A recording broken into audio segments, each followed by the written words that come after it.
Krishna,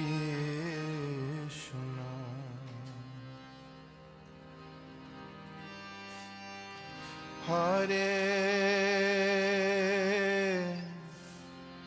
Krishna.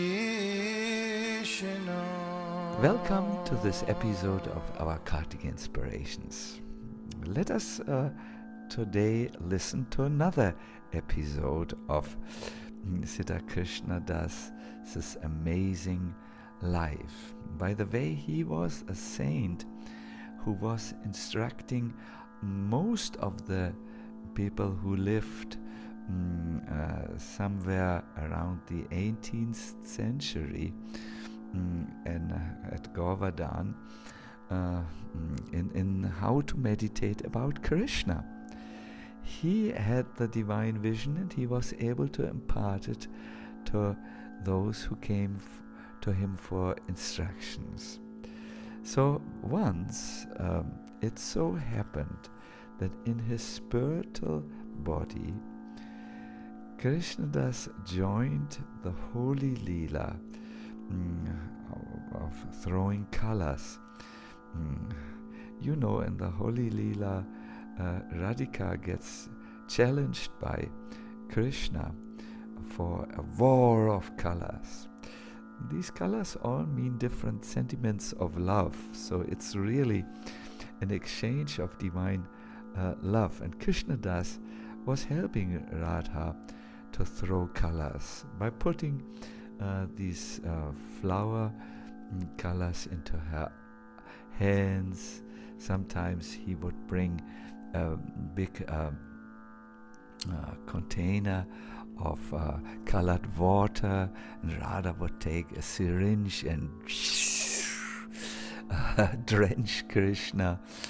Siddha Krishna does in his spiritual form would give her little powder bombs. Yes, this was the pollen of flowers which were covered with lead and which Radha used to throw with great power on Krishna's chest, and it exploded there, and Krishna was stunned to see the beauty of Radha's arm as she raised it high in the air and exclaimed in her sweet voice, "I have won," and boom, the bomb came. This time,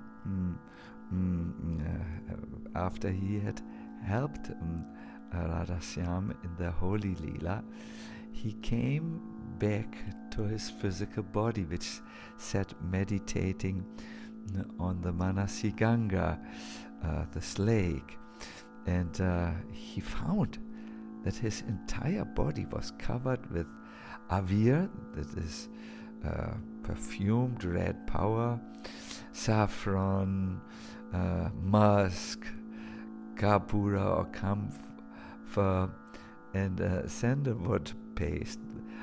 All of this had been thrown during the holy lila, and yes, he brought something from that world. In bhajan, we often find a situation when we are totally absorbed. And when our consciousness gets removed from interacting with the material world and we are so absorbed in the spiritual world, we also, in our own ways, come back with divine gifts. It may not be scented perfume, it may not be colors, it may not be a betel nut which Radha has offered us, but it our presence like joy, detachment from what is not necessary in bhakti. That requires some strength, not to be detached. All this strengths to go on the spiritual path. Everything can be gotten from the big hall of divine absorption, where these gifts wait for us. Wishing you all the best, and see you for the next Kartik Inspiration.